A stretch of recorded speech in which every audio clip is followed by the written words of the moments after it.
अभी एक पड़ोसी की डेथ हुई थी, इसलिए अपना फर्ज निभाने गए थे। वैसे तो पड़ोसी काफी बुजुर्ग थे, अच्छी खासी जिंदगी और भले पूरे परिवार का सुख देख कर गए थे, लेकिन मृत्यु कितनी भी बड़ी उम्र में हो, अपनों को कौन जाने देना चाहता है। उनकी फैमिली के बच्चे बड़े सब रो रहे थे। पंडित जी ने भगवान श्री कृष्ण से उन्हें समझ और शक्ति देने की प्रार्थना की। घर लौटते हुए पंडित जी को एक बात याद आ गई। बात तब की थी जब पूरे देश को कोरोना की सेकेंड वेव ने अपनी चपेट में ले रखा था। हर तरफ मौत का तांडव चल रहा था। शायद ही कोई ऐसी फैमिली बची थी जिसने कोई अपना न खोया हो। पंडित जी के भी कई रिलेटिव्स, नेबर्स और जानने वाले इस बीमारी के कारण चल बसे थे। दिन रात एम्बुलेंस इधर से उधर भागती रहती और हर रोज कोई न कोई बुरी खबर मिल ही जाती। उन दिनों तो पंडित जी का इनबॉक्स जैसे दर्द भरी कहानियों से भर गया था। लोग सलाह मांगते कि कैसे अपना दुख कम करें। कोई पूछता कि इस भयानक टाइम में कैसे खुद को डिप्रेशन में जाने से रोके। कोई तो यहां तक पूछ लेता कि ये वक्त कब बीतेगा। जितना हो पाता पंडित जी उतना लोगों को समझाने, उनका दुख बांटने की कोशिश करते। उन्हें गीता ज्ञान के जरिए लाइफ और डेथ की सच्चाई समझाते। लेकिन सच तो यही था कि इतने दुख के माहौल में वो खुद भी बेचैन होने लगे थे। इन्हीं मेल्स के बीच एक ऐसा मेल था जिसने पंडित जी की आंखों में भी आंसू भर दिए थे। लिखने वाले को समझाने से पहले उन्हें खुद को समझाना पड़ा था। खुद गीता पढ़नी पड़ी थी। आखिर थे तो वो भी इंसान ही। चाहे कितना भी समझा ले, भावनाओं के आगे ज्ञान कभी कभार छोटा पड़ ही जाता है। ये मेल एक लड़के का था जिसने कोविड की वजह से अपनी मां खो दी थी। मां जो उसके लिए सब कुछ थी। ये मेल कुछ इस तरह था। पंडित जी, आज मैं जितना डिप्रेस्ड हूं शायद पहले कभी नहीं हुआ। इस दुख को एक्सप्रेस करने के लिए मेरे पास शब्द तक नहीं है, और अगर होते भी तब भी कोई सुनने वाला नहीं है। मेरी लाइफ में एक ऐसी इंसान थी जो बिना बोले ही मेरा मूड समझ जाती थी। मेरी आवाज में अगर जरा सी उदासी होती तो वो एक बार में ही पकड़ लेती थी। वो मेरी मां थी। उसकी वजह से ही मैं था। अब वो नहीं है तो लगता है मेरा होना भी बेकार है। पंडित जी, मेरा नाम विपिन है। मैं 25 साल का हूं। मैं एक होटल में काम करता हूं। मेरी फैमिली में बस मैं और मेरी मां ही थे। वैसे देखा जाए तो मेरी काफी बड़ी फैमिली है, जिसमें मेरे पापा, दादी, चाचा, चाची और उनके बच्चे भी हैं। लेकिन ये फैमिली बस नाम के लिए है, क्योंकि इन्हें पिछले कई साल से मुझसे और मेरी मां से कोई मतलब नहीं रहा। उसके पीछे भी एक लंबी कहानी है। दरअसल मेरी मां बड़े गरीब घर से थी। उनके पिता ने छोटी एज में ही मेरे फादर से उनकी शादी करवा दी। मेरे पापा का डेयरी बिजनेस था, और सही मायने में देखा जाए तो उन्हें वहां काम करने के लिए एक दिन रात के नौकर की जरूरत थी, जो सैलरी भी ना लेता और बिना कंप्लेंट के काम भी कर लेता। मेरी मां की शक्ल में उन्हें वो नौकरानी मिल गई थी। मेरे पापा का नेचर बहुत खराब था, और खराब नेचर वाले कभी भी बिजनेस में अच्छा नहीं कर सकते।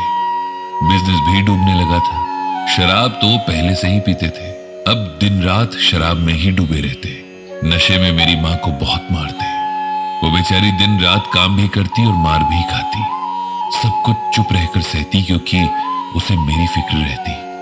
मैं तब इतना बड़ा हो गया था कि आसपास क्या हो रहा है ये मुझे समझ आने लगा था। मैं अपनी मां के लिए बहुत बुरा फील करता। कभी कभी मेरा मन करता कि मैं अपने फादर को पीट दूं, लेकिन मेरी मां मुझे हमेशा समझाती कि चाहे जैसे भी हैं वो मेरे फादर हैं, मुझे उनकी रिस्पेक्ट करनी चाहिए। पर सच ये है कि मैं कभी अपने फादर की न तो रिस्पेक्ट कर पाया, न उनसे प्यार कर पाया। पापा की नशे की लत बढ़ने के साथ ही उनका मां के साथ बिहेवियर भी खराब होता जा रहा था। हालात यहां तक खराब हो गए थे कि मां को वहां से निकलना पड़ा, क्योंकि अब वहां उसकी जान को खतरा हो गया था। नाना जी के घर के हालात पहले ही बहुत खराब थे। फिर उनकी डेथ के बाद तो माँ और मुझे वहां कोई पूछने वाला भी नहीं था। अब हम दोनों के आगे रोटी और छत की समस्या आ गई थी। माँ ने अपनी जो कुछ थोड़ी बहुत ज्वेलरी थी वो बेची और एक किराए के कमरे और सिलाई मशीन का इंतजाम किया। मुझे जितना याद है उसमें बस मेरी स्ट्रगल करती माँ है। छोटी छोटी चीजों के लिए दिन रात मेहनत करती माँ है। किसी तरह मेरी माँ ने मुझे पढ़ाया लिखाया। इसी बीच मेरे फादर या किसी और फैमिली मेंबर ने हमारी खबर तक नहीं ली। मेरी स्कूल की स्टडीज कंप्लीट होने के बाद मैंने भी ट्यूशंस लेना शुरू कर दिया था। साथ साथ मेरी कॉलेज की पढ़ाई भी चल रही थी। लगातार सिलाई के काम ने माँ की आंखों को कमजोर कर दिया था। उन्हें धुंधला दिखना शुरू हो गया था। मैं कई बार कहता कि डॉक्टर को दिखा देते हैं, लेकिन वो कहती कि जब तेरी नौकरी लगेगी तब वो खुद किसी बड़े डॉक्टर के पास चली जाएगी। पढ़ाई कंप्लीट हुई और मुझे एक होटल में मैनेजर की नौकरी मिल गई। माँ बहुत खुश थी। उसके इतने सालों की मेहनत अब जाकर सफल हुई थी। मैं भी अपनी माँ को जितना शुक्रिया कहूँ कम ही होगा। वो मुझे बहुत बुरे माहौल से निकाल कर ले आई थी।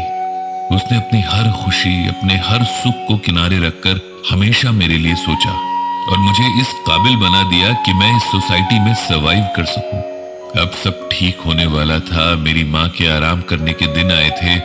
उनकी स्ट्रगल्स का इनाम उन्हें मिलने का टाइम आया था, पर उसकी किस्मत में तो कुछ और ही लिखा था। पता नहीं कैसे उसे कोविड हो गया और एक हफ्ते के अंदर ही वो कोविड से लड़ाई हार गई। उसकी बॉडी पहले से ही इतनी वीक थी कि झेल नहीं सकी। मैंने अपनी 2-3 महीने की सैलरी से पैसे बचाकर माँ की आंखों के ट्रीटमेंट के लिए सब अरेंजमेंट कर लिया था, लेकिन अब माँ ही नहीं रही। आखिरी बार उसे देख तक नहीं पाया। मुझे लगता है कि माँ के बिना मैं जी नहीं पाऊंगा। मुझे ये सब बेकार लगता है। पंडित जी को इस कहानी ने दुखी कर दिया। हालांकि वो जानते हैं कि मौत ही जीवन का सबसे बड़ा सच है, लेकिन कुछ सच्चाइयां इतनी कड़वी होती हैं कि उन्हें देखने का मन ही नहीं करता।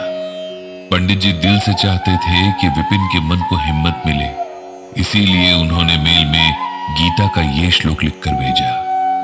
प्रिय विपिन, तुम्हारी भावनाओं को मैं समझता हूँ, लेकिन सच को भी जितनी जल्दी हो सके एक्सेप्ट कर लेना चाहिए। गीता में भगवान श्री कृष्ण अर्जुन से कहते हैं,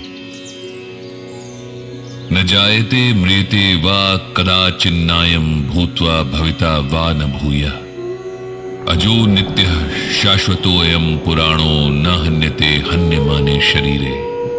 इसका अर्थ यह है कि आत्मा का जन्म नहीं होता, उसकी मृत्यु भी नहीं होती। वो पहले न थी, ये अब के बाद नहीं होगी। ऐसा नहीं है। आत्मा अजन्मा, नित्य, शाश्वत और पुरातन है। शरीर का नाश होने पर भी आत्मा का नाश नहीं होता।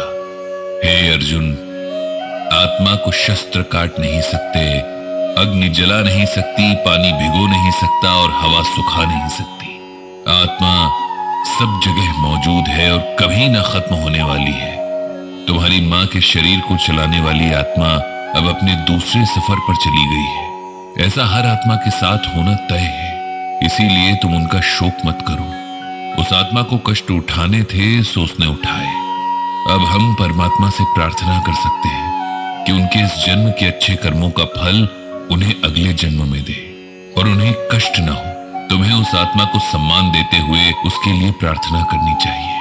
अगर तुम अपनी माँ की मौत का शोक मनाते हुए अपनी जिंदगी सही से नहीं जियोगे तो तुम अपनी माँ के संघर्षों की डिसरिस्पेक्ट करोगे। वो सारी जिंदगी तुम्हें खुश रखने के लिए जीती रही और अब तुम दुखी होकर उनके सारे एफर्ट्स को बेकार कर रहे हो। गीता पढ़ो, इसमें भगवान श्री कृष्ण ने जीवन और मृत्यु के बारे में हमें बहुत कुछ समझाया है। उसे समझो। मैं भगवान श्री कृष्ण से प्रार्थना करूंगा कि तुम्हें शक्ति और शांति मिले।